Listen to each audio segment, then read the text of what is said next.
Hello, everyone. Welcome to LLK number 36. That's Knit with Laura and Lola. I'm a knitwear designer. My name is Laura Nelkin. I live in upstate New York in the Finger Lakes region, and I am joined by my alter ego, Lola. It's very fun having an alter ego. It makes it so I don't feel like I'm doing these lives alone. I have somebody with me. I have a ton to share with you tonight. Lola has a few things to share with you too, so we're gonna get off and running together. I can see lots of people saying hello in the chat box. So the way I love to get started with lives is just to have everybody quickly in the chat box say where you're coming in from. I know a few of you were here earlier chatting, but it's just fun to kind of scroll through and see where everybody is at home. Hopefully you're knitting away. It's probably after dinner time for a lot of you, but not all of you.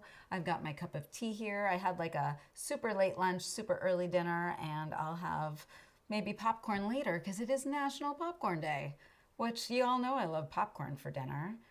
I love seeing all the comments come in. So you guys know this. I try not to read the comments while I'm doing the bulk of this live so that it's fun for people who are watching after the fact and I'm not doing too much back and forth responding to comments.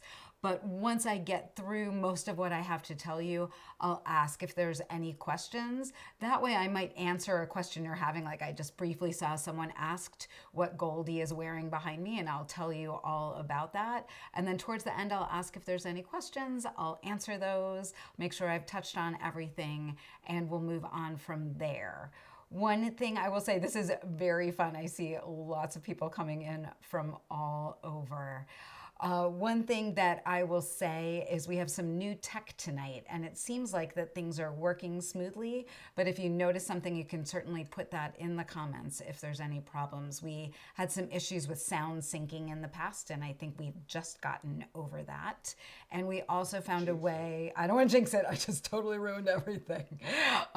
We also found a way for me to share photos while I'm live. So I have a new tool, and I'm going to try that out right away and show you my first love, which I love one thing more than I love knitting and making, and that is Nordic skiing. I learned how to Nordic ski when I was a kid. My parents didn't really ski, but my neighbor up the street, who was my Girl Scout troop leader, and my best friend's mom was a Nordic skier. So my mom got me skis so I could go skiing with the Dohertys, and I still love it. And I'd say in the last 10 years, I've gotten quite comfortable in ways that I wasn't comfortable doing certain things. But yesterday, or Monday, I guess it was, we got a ton of snow, like way over a foot of snow. And it was just this fluffy, light, amazing snow. And I've just gotten to the point where I can ski alone in the woods and I feel quite safe and secure, and I know the trails and I have a phone. But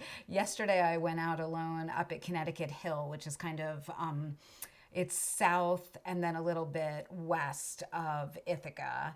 And I was up there skiing and I didn't realize that my phone was about to die, and that's what I had my trails on. So I took some photos and then I realized my phone was very low on battery, and I ended up taking a wrong turn up there, which is very easy to do. And I knew I could make it back, but it was going to take me like until sunset. And luckily, as I was climbing back up this huge hill, I ran into another skier, and she and I ended up pairing up and skiing until dark together. It was like once we found each other, we knew we were safe. I'm hoping I get to go skiing with her again. It was really fun. And here's another photo I took. This is actually from last week. Max and I drove a little ways to go skiing up north on the edge of the Adirondack Park in Osceola, New York. So in the wintertime, I will ski as much as I possibly can. I think you guys can tell with this new tech that I need to remember to switch from the photos back to me when it's time for you to see me again. That was like a little longer than I meant it to be on that snowy shot. So I'll get better at this as we go on this evening. I have so much to share, and it's kind of deciding what to share first. And I think the next thing that I want to share with you is something that I am just so completely excited about, and that is the Knit for Food Knit-a-thon. Last year was the first Knit for Food Knit-a-thon, and I do have a little screen to show you. We did our first picture-in-picture for this one, so you can see me and see the Knit for Food logo at the same time. Last year was our first Knit for Food Knit-a-thon, and what a knit-a-thon is a 12-hour knitting marathon that raises awareness and funds for food insecurity in America. The money that we raise are divided equally between Feeding America, World Central Kitchen, No Team Hungry, and Meals on Wheels. Last year, we raised over $265,000. I think that the net total in the end was closer to $270,000 that we raised. And the ability of knitters from around the country to come together and support each other and be together and work on something positive in this time that has a lot of negativity was so incredibly meaning and powerful for me and for everybody else involved. It's so important to me to not center myself in this movement. It's really all of us together. And this year, even more than last year, I feel like I'm just part of this incredible ball moving forward, creating a safe space for us to be together and do something really meaningful and important, and also do what we love. So if you want to read more about the Knit for Food Knit-a-thon, I'll always put links to everything below when I'm done with this live tonight, and there will be a link below for you to read more. But basically, there's 3 ways that you can get involved in the Knit-a-thon. 1, you can join us, commit to knit for 12 hours. The Knit-a-thon is on February 12th this year, which is a Saturday, and we'll be knitting from 10 a.m. to 10 p.m. So you can join us and commit to knit and raise funds with your friends and family and your guild and your local yarn store, your library. Anybody you've ever knit a hat for, you can let them know there were actually strings attached to the hat and they should donate in your name.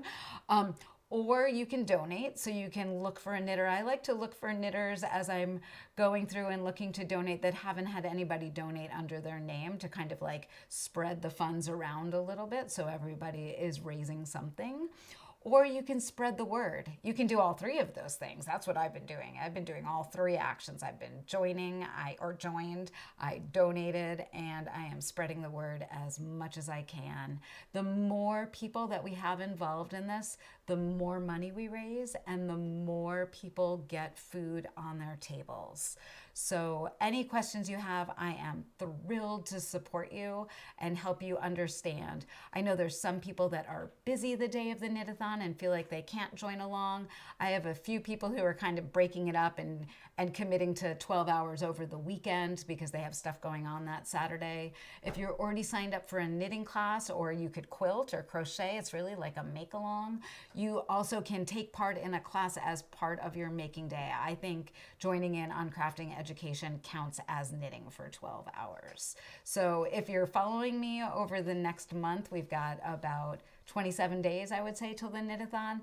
I hope it doesn't become too repetitive, me talking about it. As of today, I haven't done the exact number of knitters, but we're at about 400 people who've committed to knit, which is way ahead of last year. And we're at about $75,000 raised, which is running neck to neck with last year. In my experience, which is not very much fundraising, last year was my first time fundraising, we raised the bulk of the money in that last 5 days before the knit-a-thon. So all of a sudden, this giant yarn ball of donations is going to get rolling. The word is going to get out. The day of the knit-a-thon, everybody was posting what they were knitting, posting what they were eating, posting what they were thinking about that day, and that really raised awareness on the day of. There will be Zooms throughout the day. They won't be super long because this is not a 12-hour Zoom marathon. It is a 12-hour knitting marathon, but we will have Zooms where we hear from all 4 organizations and the work that they do. We'll also have some playlists to listen to so we can all just listen to music and knit together, which is very fun if you've never done that before. And then I'm trying to put together something with a few different knitting experts and people that you've probably whose work you've seen before, to do some kind of game show fun thing. But we'll keep it entertaining and we'll keep it Zoom light, because I think Last year, we weren't quite as Zoom exhausted as we are this year. So that is Knit for Food knit-a-thon in a nutshell. I'm switching back to me again. Remember, ask questions if you have any about that afterwards. You can leave them in the comments of the video if you think of something later tonight. I do see some questions coming up. I'm not reading the chat though. I'm keeping myself under control, but if somebody in the chat knows the answer to somebody, feel free to dive in and answer them. That would be awesome and helpful. I have a list of notes that I keep so I don't go like entirely off track. I will tell you, I like to talk about what I'm wearing, and both of the things that I'm wearing have like a long story around them. What Goldie is wearing is Hug You Me, which is a sweater that came out about 3 years ago. It's an oversized shrug that is a little bit plain in the front, and it's got a party in the back, and you can see that party right there. And I have knit 2 Hug You Me's. I wear them a ton. And the sweater that I'm wearing here, which is called Lake Hug, was inspired by Hug You Me. It was me wanting to take that geometry and shift it a little bit. And if you follow me on Facebook, you saw that, or Instagram today, I said that I designed Lake Hug for Knit Ithaca in November, and a bunch of people from Knit Ithaca, which is my yearly knitting retreat, committed to help me test the pattern. It was ready, pretty much ready to go right after Knit Ithaca. And I have been going through testing with them, and as people started finishing them, a fair number of my testers were not happy with the fit. And what I found was the people who knit the same size that I knit, they were a little happier with the fit, but I don't think it's sized up well. And we did find 1 or 2 things about the geometry that I think could be just shifted a little bit to make the fit work really better. And I can actually show you on these photos. You can see it a little bit on this photo. That is the back of Lake Hug, which I kind of want to marry the back of this sweater. It is so elegant and beautiful. It's just got this swirl coming out from a Judy's Magic cast on. It's worked in the round from the center out of the back into an oval. But you can almost see up at the top right there that there's a little bit of a fold at the neckline, and you can actually see that a little better on this shot. If you look up at the collar, do you see that pearl edge kind of peeking out around the top? That kind of shouldn't be built up as high as it is. And one of my testers, Melinda, I think she figured out a way to build in some short rows where I didn't have them to really kind of help alleviate that buildup of fabric right there. So I am actually going to, the other thing I want to do is show the front of the sweater. You can really see how the swirls from the creaks and that kind of like come out and around the front. This sweater is not designed to be worn closed. It's designed to be worn open as a shrug, just like a little cover up. I find, I don't know about you, but I heat up a few times during the day lately. And it's really easy to just take on and off. If I like get cold, I throw it on. If I warm up, I take it off. But I have extra yarn of this. And what I am going to do is rip back the whole collar and see if I can solve that problem with the buildup. If I can't solve it, I might shelve Lake Hug. Not everything makes it out into the world, and I've never made it this far into testing and potentially decided to not release a pattern. But the last thing I would want you to do is to buy yarn, which is expensive, spend a lot of time, and then not have a sweater that you would love wearing. So my testers are amazing. Half of them are willing to rip back and re-knit with me, which I love because they're familiar with the pattern now and we're really like attacking it together. I think we're all bonded for life over this one. So I think I'm for a second I thought I sucked, but I do not suck. Like, this is hard.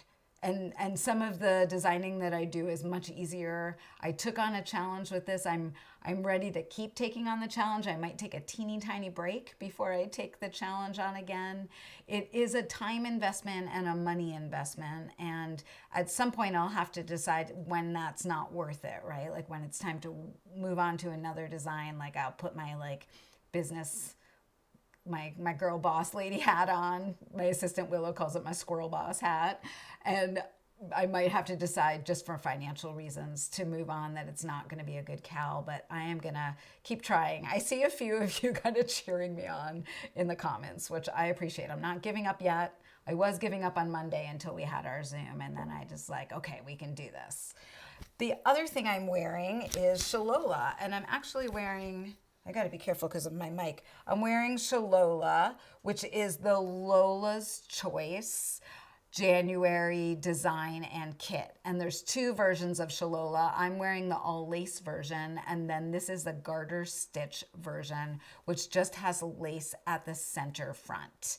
And I'm all sold out of kits for Shalola. So if you don't know what Lola's Choice is my small knitted kit club. I have a kit that comes out every other month with the small design. These designs are meant to be able, you can knit them in like sometimes a day, sometimes a week, sometimes a little bit longer if it's like small yarn and small needles, but they're designed to be small, quick, fun knits. And Lola, my alter ego, designs them, so they're always a little bit whimsical, they're fun. I really love Shalola a lot. I've been alternating between wearing both of these. At some point, one of my friends is going to have a birthday and probably get one of them. I'm going to start having friends texting me after this and be like, I want that one. I choose that one. Shalola is knit. It starts with a provisional cast on, and it's knit flat in an asymmetrical triangle. And when you get to the other side, you end up grafting the edges together. One of the things that I love to do when I design is teach something. So one of the main teaching points in Shalola is the difference between doing a stockinette stitch graft and a garter stitch graft. So Shalola contains a 35-minute long video that teaches everything you would need to know to knit Shalola, but it really does a deep dive into those grafts, which I think is really, I was excited to finally do that. I've been wanting to explain that and the differences between them for a while now. So I was happy to like take the time to really dive into it with you all. I'm starting to see people knit Shalola in other yarns. I know Lois is like on her third Shalola, so I think it's a very easy, now that I'm sold out of kits, the pattern is available on Ravelry and my can't even talk anymore, on Ravelry and my website. And you could certainly go stash diving and look for a fingering weight yarn and find some size 6 beads to match it. The yarn that I used for Shalola is Farmer's Daughter's Fibers, and I actually said it wrong in the video. It's called Sue Copy is the name. I think I pronounced it Sokapi because I didn't look up how to pronounce it. And it's a Blackfeet word for good. It's a unique single ply fingering weight yarn that is made out of 100% Wyoming and Montana Rambouillet. Rambouillet is in the merino family. This means that this is a very, very soft, comfortable against the skin yarn. It is not a superwash yarn, and it really has like a lovely halo. So I feel like I knit it on a bigger needle size than I thought that I would have, to get the lace to open up and bloom and still see the negative space of the lace, because the yarn blooms so much that the stitches were getting a little bit lost in the single ply blooming, so I had to really go up in needle size to get things to open up well. So I would really suggest trying this yarn if you've never knit with Sue. I have to look down to make sure I say it right now. If you've never knit with Sue Copy, I want to knit a sweater, like a little vest out of this at some point. I think that that would be really lovely to have in my wardrobe. Whenever I knit with a single skein and design something, I'm always like, and then I'm gonna, which is a good segue into maybe showing you, I forgot to show you photos of Shalola. So I took photos of Shalola when my girl was home for the holidays. We did not have any snow, which is why you see grass behind her. And she is wearing her Christmas sweater that I knit her on purpose with Kama Rose Snefnug. And I knew that she would love to have a fuzzy pink sweater. And I also knew that it was going to look really great with the color that I had chosen for Shalola.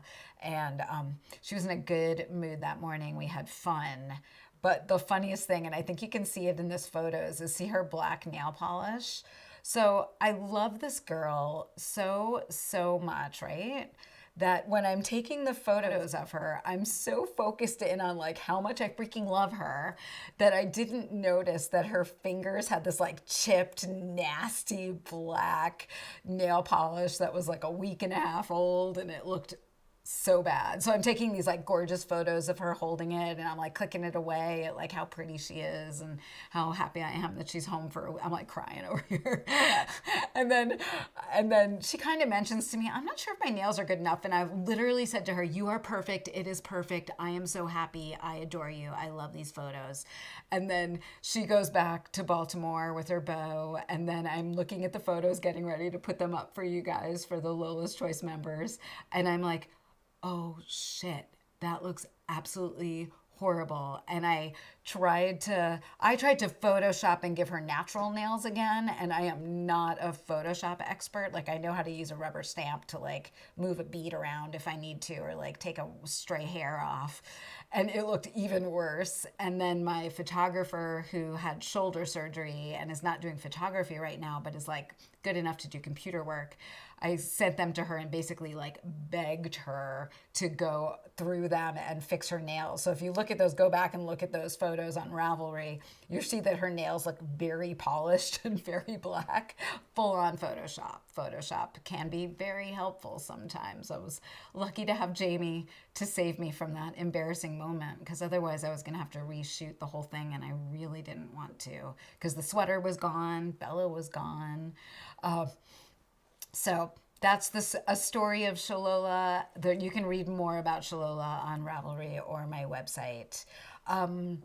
Moving on, things to tell you about more. First quarter knit-along is off and running. Every year in my Ravelry group, we do a first quarter cal, which is a knit-along where you can knit any one of my designs in January, February, and March. There's always a big grand prize at the end for one person who has finished something, but there are also weekly prizes if you post something that you're working on. I'll give you all the link below at the end so that you know how to join in and like what the rules are for posting projects.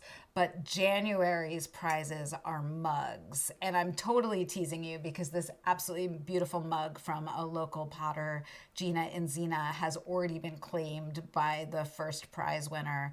And I just wanted to show it to you all before it left the house. The other two mugs, there's a photo of them that you'll be able to get to through the link.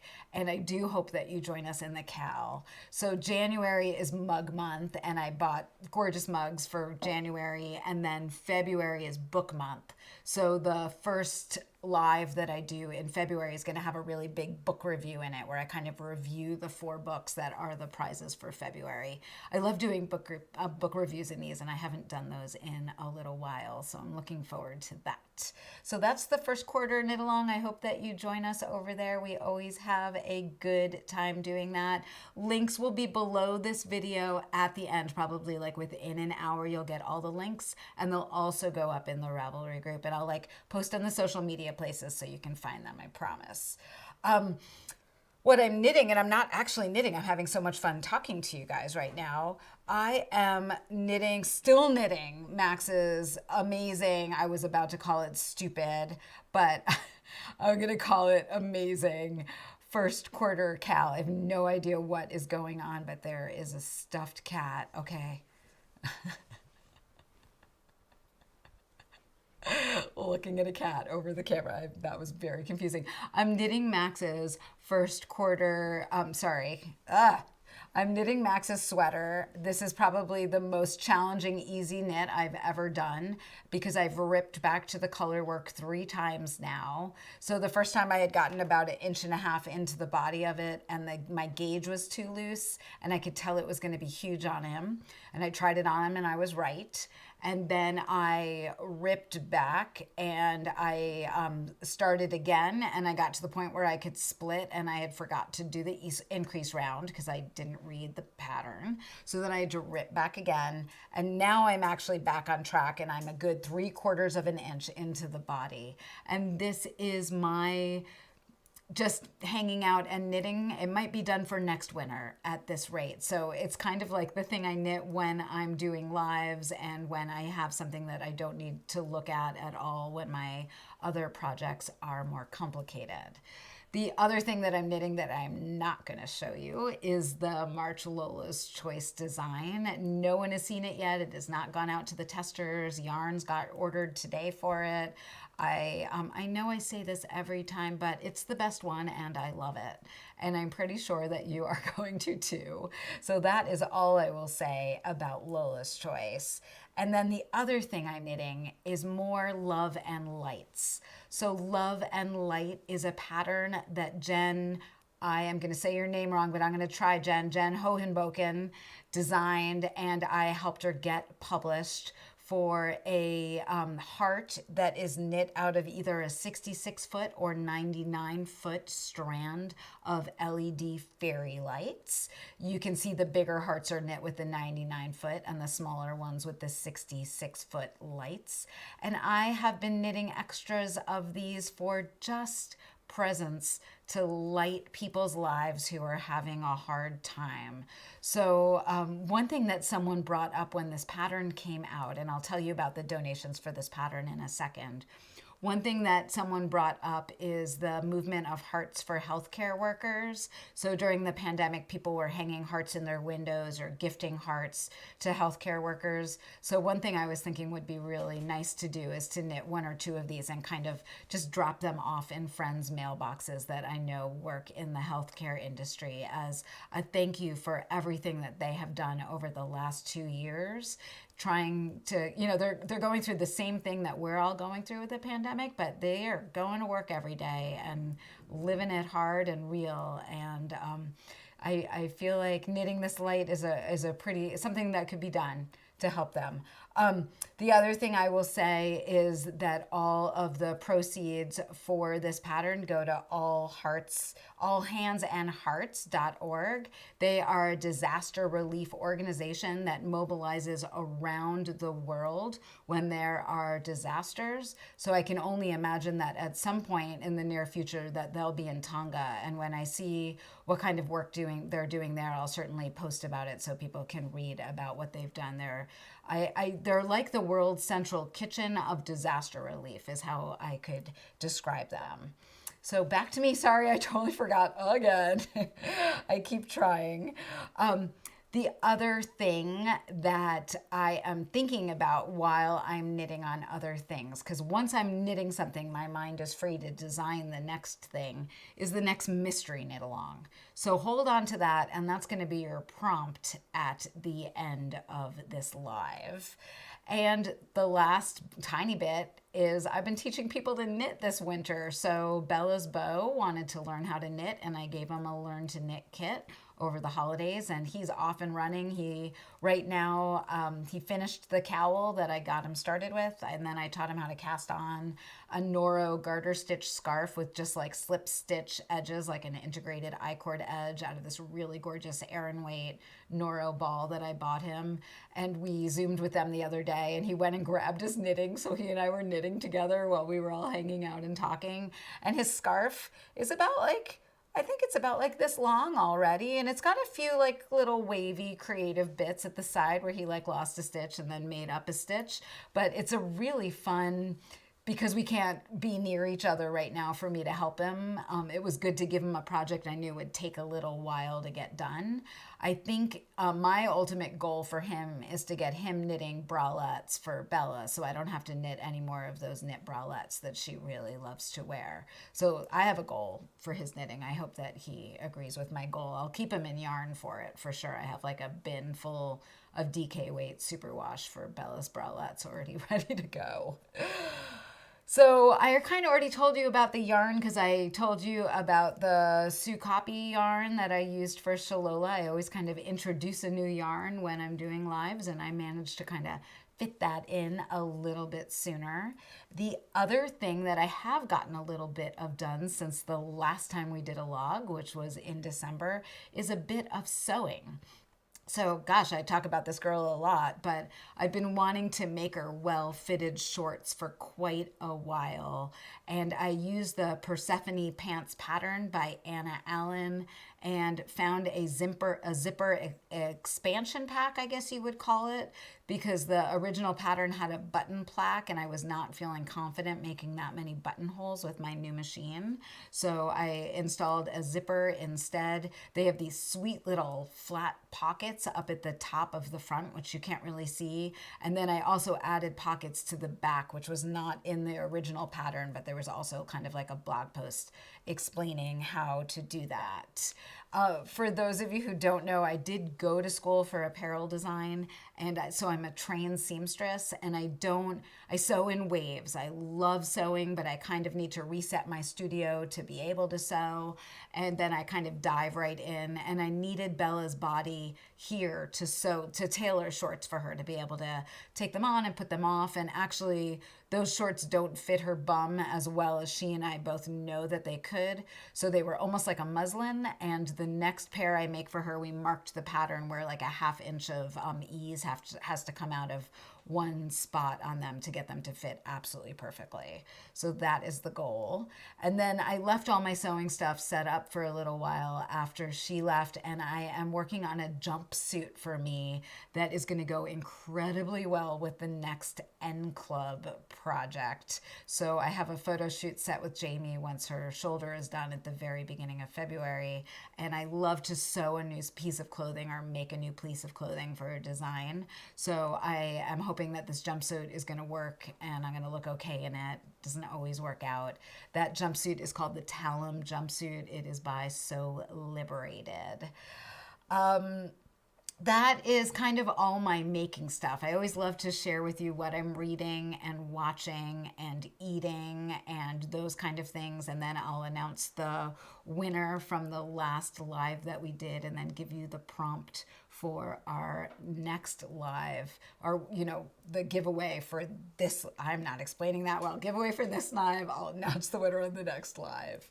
So entertainment wise, I have been listening. I've been kind of actually catching up on This American Life, which I listen to podcasts in waves. And I find what I like to do with podcasts is kind of forget about them and then come back and get to listen to like 10 or 15 of them in a row. And I do that because then I don't have to think about what I'm going to listen to next. I can kind of just like get into a groove and listen to a bunch. So I'm enjoying This American Life. And then I have The House in the Cerulean Sea queued up to listen to. And also in my Ravelry group, Lois brought up that she just finished reading Dead Wake by Eric Larson. And I read his book. I think it was Devil in a White Dress. I'm forgetting the name of it exactly. It was about the World's Fair in Chicago and murders that happened during that time. And this is, it's not a new book of his, but it's a newer book than that book. And I'm excited. It's about the Lusitania. And so I'm not sure if I'm going to read that or listen to that. And then I'm also reading right now The Paris Architect by Charles Belfoure. Sorry, I wanted to make sure I got the author correct. And The Paris Architect, I actually had that lined up to read, and it was already on my Kindle. And then my friend gave me the book, and it was sitting on my nightstand forever. And then I realized when I started reading it from my nightstand that I had it on my Kindle and I could just be reading it. So I've been really enjoying that book. It is set in Paris during the Nazi occupation. I'm about like maybe a third of the way into it. And it's well done. I'm enjoying it. If you haven't read that, I would suggest it. In terms of watching, like most other people, I watched Don't Look Up on Netflix over the holidays.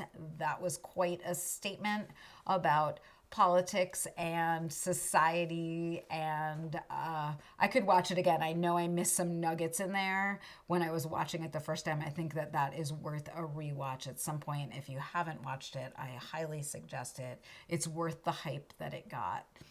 I also watched The Lost Daughter on Netflix, and that was not the most uplifting movie I've ever watched. It was beautifully shot and beautifully acted, but quite heavy and intense, and there were a lot of poignant quiet, real moments in it. So if you're up for a heavier movie, I would suggest watching that. It was really beautiful.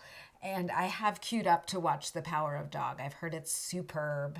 And then the other thing I've queued up to watch is The Anxious People, which I had just finished listening to in November, December. I finished listening to it, and I didn't realize that it was made into a series on Netflix. So I'll also be watching that soon. I feel like I have a lot queued up for winter watching. The other bit of entertainment is I have been playing Wordle every day. The other day, I was so excited about Wordle that I stayed up past midnight so I could get the next day's word before I went to bed, which is bad because I'm supposed to be in bed by 11:30, but whatever. It's winter. We're stuck at home again. So Wordle. If you haven't played Wordle, it is a really simple web app that is a 5-letter word that you have to guess. You have 6 tries to guess it. If the letter that you guess with is not in the word, then it's gray and you can't use that letter again. If a letter shows up yellow, that means it's in the word, but it's in the wrong place. And if the letter is green, that means it's the right letter in the right place. Those are pretty much all the rules to Wordle. I'll totally put that link when I go to update all the links. I will add that one for you as well. Finally, eating. We all love to eat. We all need to eat. And I want to thank you all for I got some really nice emails about cooking duck when I talked about cooking duck in my last live, and I'd never cooked duck before. I got some great tips. I ended up getting some yummy duck breasts. I found a very, very geeky blog post that was very helpful with all the tips and tricks I needed to cook duck. What I did learn was not to cook duck in my oven because it's very fatty and I'd be cleaning my oven for the rest of my life, which I am not big into cleaning my oven. So I cooked it on the stove and there was a fair amount of cleanup afterwards. And I think next time I try to cook duck, I'm going to do it on my grill so I can just burn off the fat afterwards. I think that's the way around that. But it was yummy and we all really, really enjoyed our duck breasts a lot. And the other thing that I cooked recently is a Clementine cake. And this is a Clementine cake from Nigella Lawson. This was my dinner the other night. I cooked it in the morning or like late morning, and then it was ready by the late afternoon or early evening. And then after we were done doing all the dishes and eating that, I wasn't in the mood for dinner anymore. So cake it was. And what is very interesting about this cake is that it is basically gluten-free. It is made of 4 or 5 clementines that are boiled for about 2 hours. And I think that makes them not be bitter.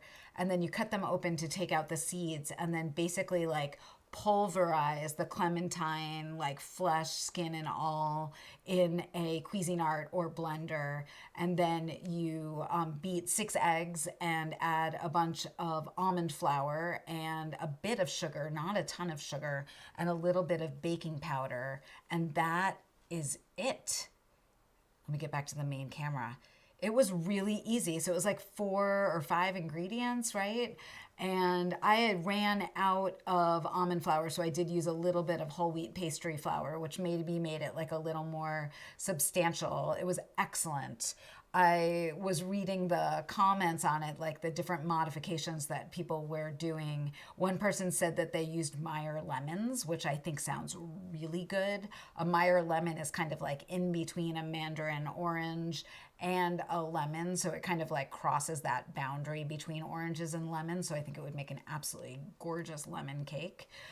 Max and I both thought it could use a little bit of like a boozy quality, not for the boozy quality, but just for a little bit more interesting flavor. So either like soaking it with a little bit of brandy afterwards or adding a little bit of like vanilla extract or almond extract to it, I think would also work well. I don't know if that would change any of the chemistry of baking it, but I don't think it would. I don't think that little bit of alcohol would change it all that much. So I'll definitely give you the link to that. It's my new cake obsession. I'm sure that some people have made it before. I'm not reading the comments yet, so I'm not seeing what people are saying while I'm talking about it. Finally eating, this is kind of a funny one. The N Club first kit is shipping next week. I'm waiting on one more piece that unfortunately is a tiny bit backlogged, but it's almost here. And whenever I send out a new N Club kit, the N Club is my larger kit club. There's 3 kits a year. It's a bigger, it's more of an experience. We have unboxings, we have a private Facebook group, all that jazz. I was looking for a goodie to include in the kit because I always include goodies, and I stumbled across these cookie squares, these buttery French shortbread cookie squares from Michelle and Augustin, and they come in a box. I think there's about 40 in this box. They look like this. They're so good to just like grab when you want just one cookie. I like them because it's not like dangerous that you have a box of cookies opened up and then you want to like eat the whole row of cookies. It's like just one cookie. And I was going to get them for everybody in the N Club. And when they came, they were very, very cold. So the chocolate was hard. And then I still was like, we don't normally send chocolate for club kits because things can melt. And then we actually let them hang out in the kitchen for a little while. And Max pulled one out to eat one, and the chocolate was like melty and yummy and good, but there was definitely like chocolate on the inside of the wrapper. And we realized that this is not a good goodie to send out for the N Club, but it is a good goodie to eat. So I'll definitely give you guys a link to those if you're somebody who likes to just have a little treat around sometimes. It's like might be my new tiny treat obsession. I think we're ready to wrap up with all of the talking. So it is time to announce last week's giveaway winner. So the last time I did a live, I announced that this year is the last N Club and that I was going to be giving away one membership to somebody who left a comment. I think there were over 90 comments on that live post. Those comments don't get left in the live chat. Once the chat is over, you want to leave those comments underneath the video. So it's almost like if you refresh your page, then you leave your comment, or come back in 10 minutes once this is over and leave your comment. So I read through a lot of the comments. I just asked you guys to reflect on your year and say something that a takeaway from the year or a reflection or something you were thankful for. And the winner is Cheryl D. And she did not give me a Ravelry name or an email address, so hopefully Cheryl is watching. And what she said, and I wanted to read it to you guys because it's quite meaningful. So many things to be grateful for over this last year. My family, my health, science. As a frontline worker, I will say that I am especially grateful to my colleagues as we support each other through this challenging time we are all in together. It's a rare thing when frontline workers are actually going through the same thing as their clients at the same time. It's been a wild ride for all of us. I know that I can turn to and lean on my colleagues when necessary, and that I can reciprocate as well. And then she said, hashtag, we are in this together. So I felt like Cheryl really took a moment and wrote something meaningful and strong and impactful for her. And congratulations, you are in the N Club. If you're already in the N Club, Cheryl, I'll end up refunding you your money, or you can apply it to another club if you want. That is up to you. So congratulations and thank you for your work over the last 2 years. I know that it has not been an easy 2 years for anybody on the front line, for sure. So next, I had a prize. Oh yeah, I know what my prize is. Sorry. The prize next week is a skein of Sukapi in a different color than I used for Shalola. For Shalola, I used Jeanette Rankin. This color right here is Pretty Shield. It's like this absolutely gorgeous terracotta. And this color is Evergreen, which you guys know is like a very similar color to my eyes. This is a color I gravitated to all the time. So these I got when I was in New Mexico this summer, and I met Candace from Farmer's Daughters Fibers, and we chatted about her work and what she's doing. And so one of these is going to be your prize. I can't decide which one I want to make another Shalola in. So whoever the winner is gets to decide which one they want. And then I'll take the other one because I would equally wear both of these colors and love them, which is why I bought them, frankly. So the winner will get to choose one of these skeins of yarn. And all you have to do in the comments not in the live chat, is to let me know what element you would love to see in the next mystery knit along. This is my way of kind of getting an idea of what everybody wants to knit in a mystery knit along. So think about that. Don't leave that in the live chat right now, and it'll go below. So that is everything I have to tell you today. I do want to see if there are any questions in the comments. So now is a good time to leave some questions. I'll give you a second because I know it takes a second from when I talk to when you get to that point. I'm glad tech worked. I think I can get a little better at switching back to the main camera and not keeping the photo up while I'm chatting, but you know, I'll get better at what I do for sure. I'm not seeing any questions come up, but I do want to give it. Oh, I see that somebody says that they used to be given on first class on Delta. I have no idea. I've taken first class on Delta when I've lived a charmed life for a day when there's a seat up there, but I don't remember getting one of those cookies. I would have eaten all of them. I am not seeing any questions come in. I'll give it one more just to not make it boring for the people who are watching afterwards, but we've gotten to the bulk of the live for sure. Maybe there are no questions. Maybe I actually answered everything by the end, which is great. Other people were answering also. Oh, and people were answering, which I adore. Max just whispered that to me. So I want to thank you all so much for joining me tonight. This was a long one. I normally go right around 40 minutes, a little longer. I hope you all have a wonderful evening. I hope you stay well and healthy. Oh, Sherry wants my mug. Oh, how did I come up with the name Shalola? That's a good one. Susie just said I'm awesome. Thanks, Susie. You're awesome too.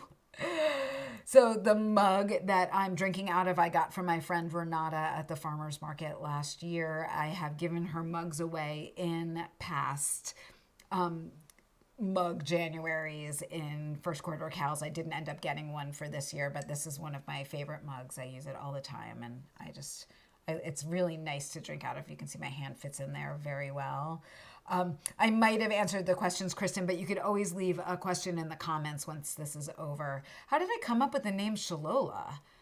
I think I was like goofing around one night and I was singing, and all of a sudden I was like, I'm just going to call it Shalola. All Lola's Choice patterns should just be made up names. Like officially, I'm not giving any real word. What's starting to happen with pattern names is it's hard to find a name to name a pattern because somebody else has already used that name on Ravelry. Like it used to be, I could even Google Translate, find the same name in French or Spanish or German and use that. And now those are all taken too. So I've started, especially for Lola, because Lola's very creative, just making up words. The name I have right now for March, I think is like, should I tell you? I think it's like Schnuzzle or Schnuzzleator. Doesn't totally make sense. I kind of think it might get changed. Somebody might talk me down off of that schnuzzly cliff. We'll see. Let's see. Yes, my Shalola for sure. No, Susie, I'm not singing. I'm sorry. That was in the 35-minute video. That's private. I'm not putting the singing out there for everybody. That video is just for Lola's Choice or somebody who's bought the pattern. That's a special moment between us, but I am never going to have a band ever. Yeah, it's pretty fun to sing my Shalola. Now you got me singing all of a sudden. All right, I don't see any other questions. I want to thank you so much for joining in. I appreciate you all being here. And, oh, I'm the worst. I'm like, this is the world's longest goodbye. The next live that we're all together where I'll be doing the book reviews is February 2nd. That's a Wednesday at 7:30 p.m. Eastern time. So I'll have 4 books to review with you. I'll tell you about what I'm knitting. Hopefully I'll have something else in my needles in the next 2 weeks. We'll have a catch up about Knit for Food, knit-a-thon, probably a few other things. Hope maybe I'll cook dinner once and then be able to tell you about that. Hopefully no more cake and popcorn for dinner coming up. So February 2nd, 7:30. I look forward to it and I hope you guys stay well and safe. Good night.